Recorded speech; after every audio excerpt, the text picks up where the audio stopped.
why do you think environment matters when determining an unborn child's right to continue living?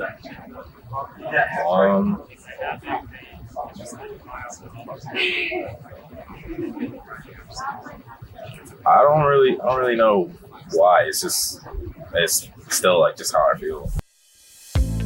You're listening to The Empowered Advocate, a podcast from Greensboro Pregnancy Care Center.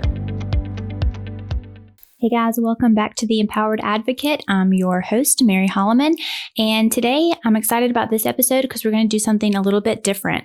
So a few months ago, I went out onto UNCG's campus and began talking with students about their views on abortion. And it was really fascinating. We developed this survey with questions on it, and we used that survey to kind of initiate conversations because we just really wanted to see what people's personal beliefs are on abortion, but we also wanted to put into practice the S.L.E.D test. And so if you remember, a few episodes back, we did a whole episode about how to defend the pro-life position. And what we wanted to do was to give you guys, our listeners, a little picture as to what that could look like in real life. So we went out on campus and we did that. So this episode is going to be, we're going to let you look at, if you're watching, you can look at a video and you'll hear a conversation between myself and a student that we met on campus. And what I'm going to do is, as we kind of go through this conversation, I will pause every now and again and we'll kind of dissect it. So I'm kind of like critiquing myself here a little bit. And we're going to go through and kind of identify how the S.L.E.D argument can be used in a real life conversation. So you might be thinking, Mary, the people I want to talk to about this are not on a college campus. I can't go up to them with a survey. But what you can do is you can listen to the questions we kind of lead with this survey, and you can use those very same questions and make it natural. So you'll hear it in practice here in a second when we start the interview or the conversation. But I'm going to let you listen to it, and then you'll hear a little bit of music, and that'll kind of be a break when I'll jump in and we'll kind of talk about what I did well in the conversation and what I could have done better. All right. So the guy that we're talking to, or that I talked to on campus, he asked to be referred to as John. So what you're about to hear is a conversation between me and John that lasted about 15 minutes. So here we go. Okay, so John, thank you for being out here and talking with us today. So are you familiar with the bill that was recently passed in New York regarding abortion? No? Okay, so just to give you a little context, recently a bill was passed in New York that legalizes abortion for basically any reason up throughout the third trimester of pregnancy, so through the point of birth. And so that's kind of why we're out here talking today. We're just kind of trying to hear what people think about the issue of abortion. So I'm going to ask you 6 questions and give you a chance to just tell us what you think, okay? Okay, so you heard that I kind of introduced myself. I told him why we were out there and that I was going to ask him 6 questions. One thing I forgot to mention, just forgive us a little bit because it was really loud on campus that day, and there's a lot of background noise. And so I'll try to clarify as much as I can any confusion if his answers are a little bit lower. So let's go ahead and hear his response to the questions. So first question is, do you think abortion should be legal in all cases, legal in most cases, illegal in most cases, or illegal in all cases? I would say legal in all cases, just because, it's not really somebody else's choice to tell somebody else what they can and can't do with their body. So you said illegal in all cases or legal? Or legal. Okay, I just misheard. So legal in all cases. Okay. All right, so next question. So regardless of whether or not you think it should be legal or illegal, do you think that abortion in general is morally right or morally wrong? I feel like it's kind of situational. Like if somebody was sexually assaulted and they had a child, and that was the reason that why they're having an abortion, then I don't really see it as morally wrong. But if it's that you feel like you just aren't ready to have a child, you're having an abortion, then I feel like that's morally wrong because then you probably shouldn't have been having unprotected sex in the first place. Okay, so what I heard, you said like sexual assault, so like in rape, for instance. Okay, so my third question, you kind of answered it a little bit already. So in what circumstances, I guess specific circumstances, would you say that abortion is permissible, if any circumstances in addition to rape?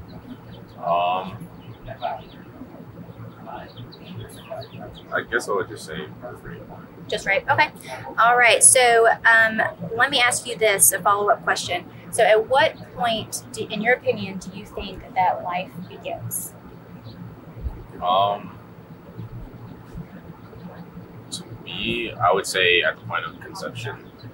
But, I mean, I know what like science says and everything, but to me, once the sperm reaches the egg, that's essentially where life begins. Yeah, well, that is what science says. You know, that's what embryology affirms. Okay, so I've asked him the questions, and we've established that for him, the exception to abortion or the justification for abortion is rape.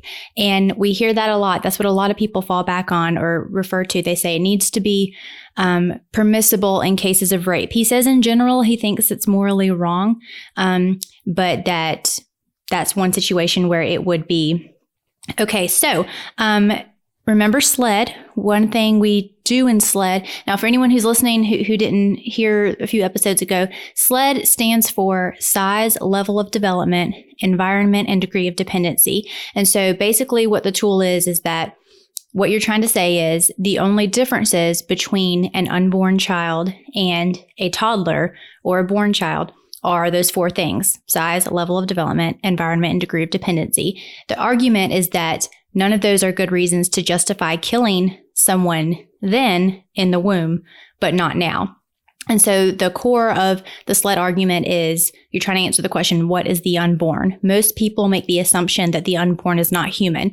So I'm going to use that tool here in this conversation. You'll notice that I pull out a toddler and I'm going to give him a scenario and ask him what he thinks about a scenario involving a toddler. So let's listen. Okay, so, well, let me ask you this. So you said abortion should not be permissible in situations of rape. It should be permissible. It should be. I'm sorry, I misspoke. It should be permissible in rape, but not in other situations, right? Okay.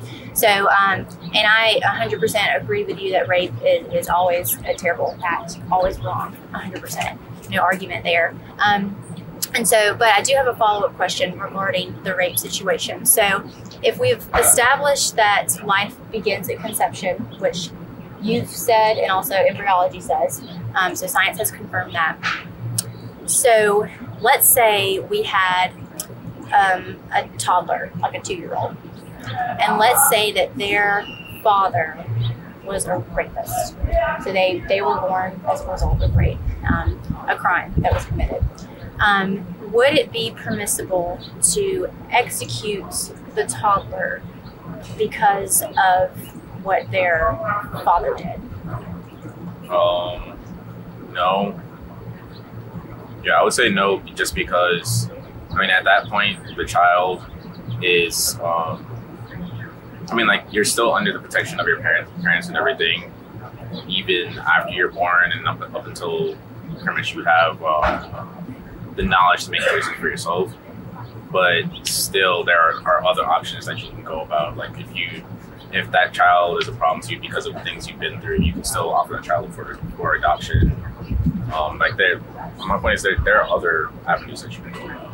So there are alternatives to executing the toddler, right? So would you say in that situation that executing the toddler would be morally wrong, or just like, in your opinion, it wouldn't be ideal?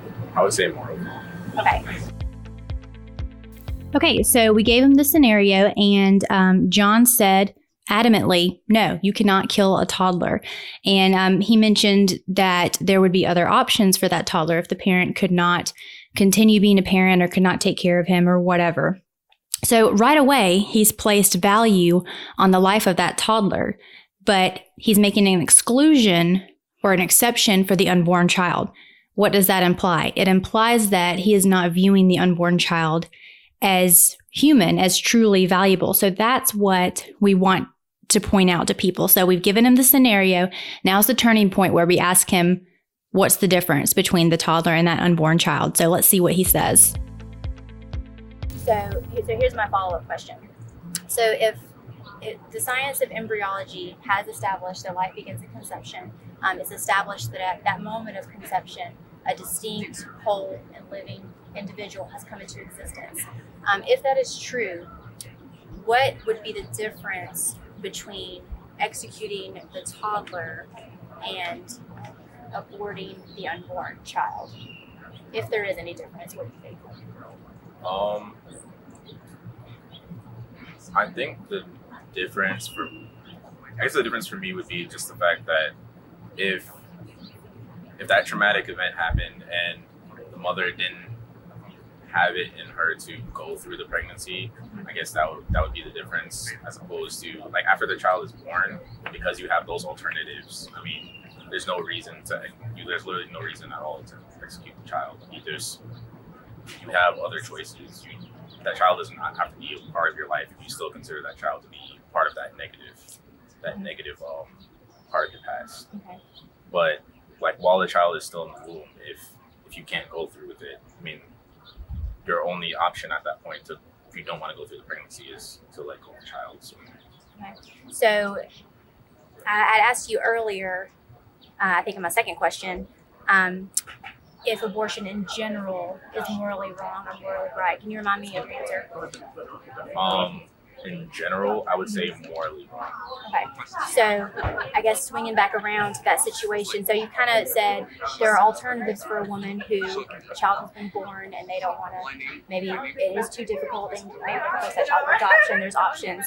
So what would the difference be for the unborn child? Are there alternatives available for an unborn child as well?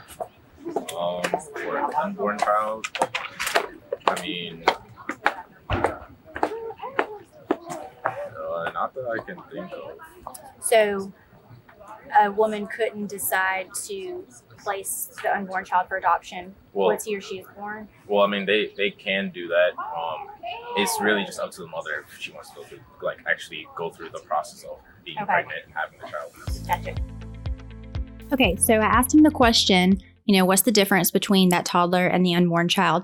And he balks a little bit and he says, ultimately, it's whether or not the mom can handle it. So what we're seeing here is that what he really believes is that it's ultimately up to the mom.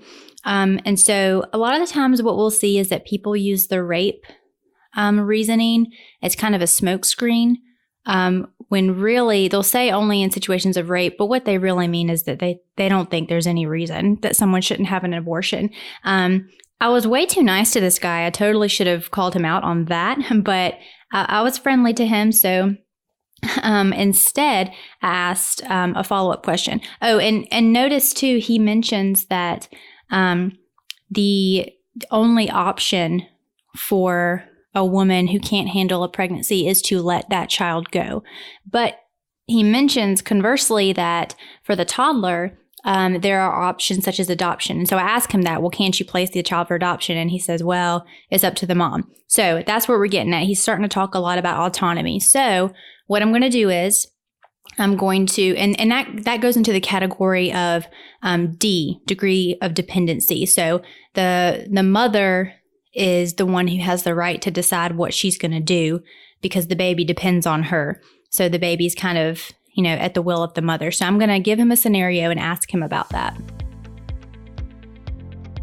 So we're kind of getting into a different category here. It's up to the mom, like her autonomy, her choice. Okay. All right. And that's a lot of people will kind of gravitate towards that stance. So here's a follow-up question, kind of going back to my toddler here.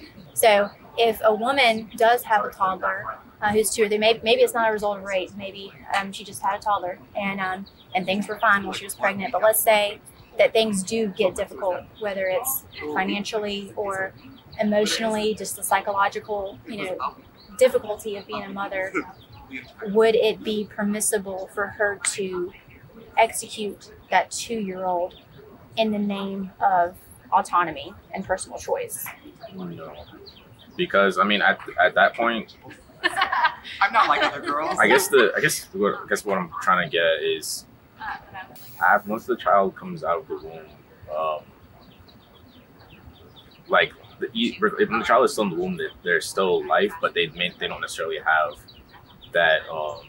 They don't really necessarily have that choice because they're still at the whim of the mother. So they don't have rights while they're in the womb. I mean, I'm not necessarily trying to say they don't have rights, but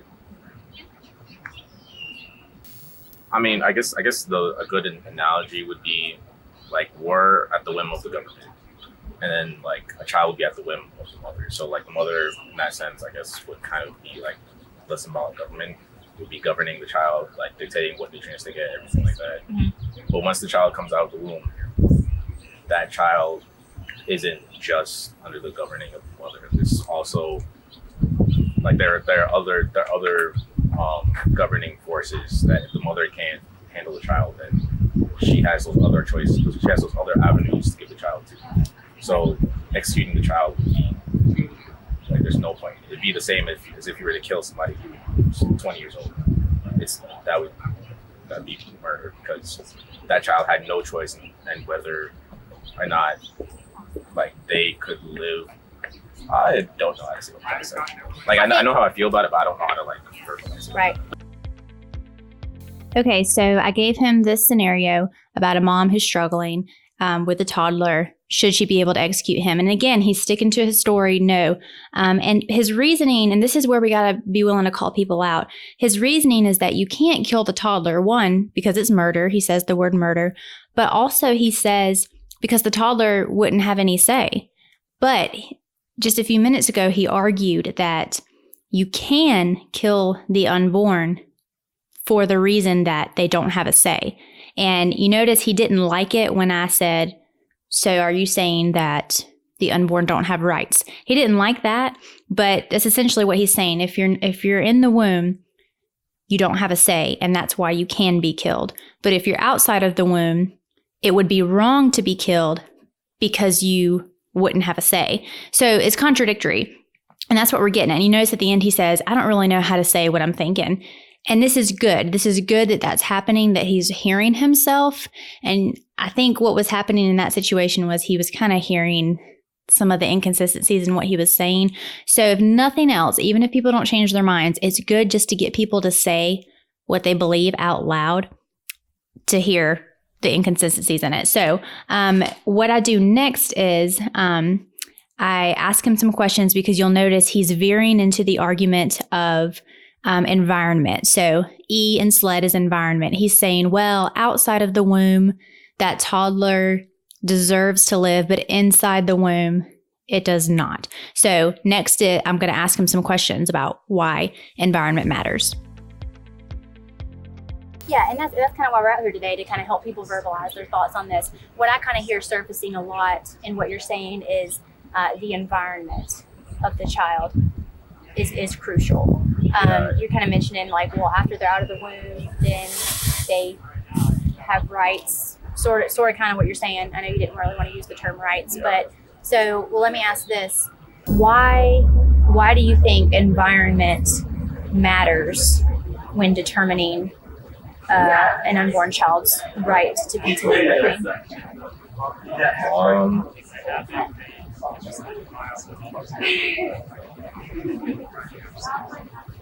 I don't really know why. It's still like just how I feel. Like I feel like regardless, in my opinion, regardless, everyone deserves a chance to thrive in life, and it's not any one person's right to take that away from them. But then at the same time, you also have to look at it from the aspect of the mother, and like if she's going through that pregnancy, she knows for a fact she can't do it, whether it's physically, mentally, whatever is going on, she just can't do it. Then I'm not saying necessarily it's right to execute that child, but it's the mother's choice. If she can't do it, she can't do it. Okay. But then once that child is born, the option for executing is like that. There's no purpose in that anymore because you already had the child. If you don't want anything to do with the child, you have that option to let somebody else take care of the child. Okay, so I'm like beating my head against the wall over here. So he says he doesn't know why environment matters. It's just how he feels. Okay. And then he starts talking a little bit more about it's the mother's choice. It's the mother's choice. And I'm going to quote him. He says, I'm not saying it's right to execute that child, but it's the mother's choice. So he's revealing what he was kind of hinting at all along. He believes there's no ultimate law or rule on abortion. It's relative. It's up to the mother. And even his own reasoning when he says, after the child is born, there'd be no reason to kill that child. Well, based on what? Based on his personal opinion. So his belief isn't rooted in anything. And honestly, this is just indicative of the abortion narrative, right? This is what you hear in the mainstream media. It's a woman's choice. It's a woman's choice. Every question I've asked him, he hasn't been able to answer the why behind it. So he's saying, essentially, if we apply this reasoning to any other situation, it's, I don't think it's right to murder, the man standing next to me, but it's up to the choice of whoever's doing it. That's that same logic. And so this is really kind of coming to the surface. So what I do next is I'm trying to pinpoint, okay, you say abortion's wrong, or you think it's generally immoral. Let's pinpoint at what point. Let's see exactly when you believe that takes place. So let's see how the conversation goes next. So what's the difference between, so let's say a mother she gives birth, maybe it was as a result of rape, whatever. She gives birth, so she's holding that newborn baby, and 5 minutes earlier, that baby was in the womb. So 5 minutes earlier, if it was the mother's choice, it would be acceptable for her to abort. But when the baby's out of the womb, it wouldn't be. Is that what I'm hearing? Or correct me if not. I mean, like 5 minutes prior to birth is a pretty narrow frame, because if you're 5 minutes to birth, then I mean you already went through nine months being pregnant with the child. So if we're only 5 minutes away from giving birth to the child, then I don't necessarily see a reason as to why you wouldn't come through the 9 months, and then only 5 minutes before giving birth to the child, you would decide to keep the child. Right. Like you see what I'm saying? Mm-hmm. Yeah, so it sounds like we're kind of splitting hairs over what's morally right and wrong versus if someone has a reason. So like to me that would make that would make no logical sense, but it also wouldn't make any sense emotionally or anything. Like if but then they wouldn't have to take care of it. I mean, that's true, but if you gave it up for adoption, you wouldn't have to take care of it either. But couldn't the same be said for the unborn child? If you just allow the child to be born and placed for adoption, then you don't have to take care of it either. I mean, that's true, but then that also goes back to whether or not the mother is willing to go through 9 months of pregnancy. Gotcha. Okay, so ask him a few questions and push him on, okay, what about 5 minutes before birth? And if I could go back, what I would have done is pulled out like a fetal development chart and asked him to point and tell me, okay, at what point is abortion still permissible and at what point is it too far? And he balks at the whole 5 minutes before birth. He says, well, that wouldn't make any sense. And so I push him on that. And like we mentioned in our last episode, it's okay to push people and to make them explain themselves, because all of his reasons have fallen back to, it's the mom's choice. This is how I feel. I don't know how to say what I think. So ultimately, like I said, what it's revealing is that he doesn't think there should be any limits on abortion based merely on the mother's choice. So if I could go back and do this again, one thing I would just straight up ask him and say, so what it sounds like is you believe it is okay to take the life of a human being, to willfully destroy a human being's life based on a woman's preference, and just see how he responds to that. But you see at the end, I pushed him and I said, well, couldn't you place an unborn child for adoption? He says, well, yes, but it's a mom's choice. It's a mom's choice. So we're not getting too far in this conversation. He's being very cyclical or circular in his reasoning. So at this point, he let me know that he needed to go to class. So you'll see at the very end here, I just, as quickly as I can, sum up my point of view, my argument, and let's see how that goes. Yeah, I see what you're saying. I guess what it gets down to is it right or wrong, and at what point does the unborn child have a right to live? Because I heard you say, as a 2-year-old, they should have the right, to continue living or to thrive, I think is the word you used. But if embryology has established that life begins at conception and that life is a distinct whole living human being, then really the only difference between that 2-year-old child and the unborn child is their environment, their size, they're smaller, their level of development, and the degree of dependency. And what I would argue is that none of those reasons are valid reasons to justify killing an unborn child then, but not now as a 2-year-old. Okay, so that's, like I said, you can sum up your pro-life views in 30 seconds or less. That was me summarizing that. And then we shut the camera off at that point. I asked him if he knew about abortion procedures, and I shared with him about the pregnancy center, and then he had to run. Typically, what I've started doing since then, I didn't do it in this situation, but I've started asking, okay, so based off of our conversation, would you say your views or your perception of abortion has changed at all? I wish I had asked him that, and I didn't. But that's usually a good gauge to kind of see if they're like, well, yeah, I'm thinking about it differently, or no, I'm still set.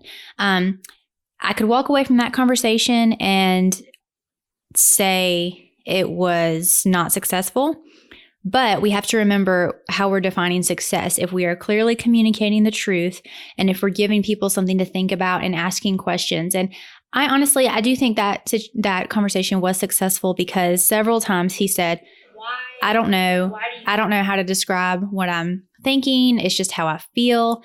And that's just doesn't make any sense. And so my hope is that that conversation revealed that to him, and we gave him some literature, some information, and to let him know that regardless of any situation he finds himself in, the pregnancy center is here to offer support and compassion. So anyway, that is just an example of that whole conversation was about 15 minutes, of a short way to use S.L.E.D. And you see, it was very respectful. No one got angry, and he was very open and receptive to my questions. I hope this is a good example for you. Take this, and maybe we want to hear about you going out and having these conversations too. We'd love to hear from you about how it's going. And one thing I noticed just going back and listening to myself is there are things that I would change and things that I could do better. And that only comes with practice. So show yourself some grace as you go out and try doing this, and give it a try. And maybe all together we can become more skilled in communicating our beliefs about the pro-life position. So thanks for listening. We appreciate you, and continue shooting your ideas our way about things you'd like to hear in the future. And if you like this episode, we'll give you some more like it. All right. So subscribe if you haven't already, and we'll see you next time.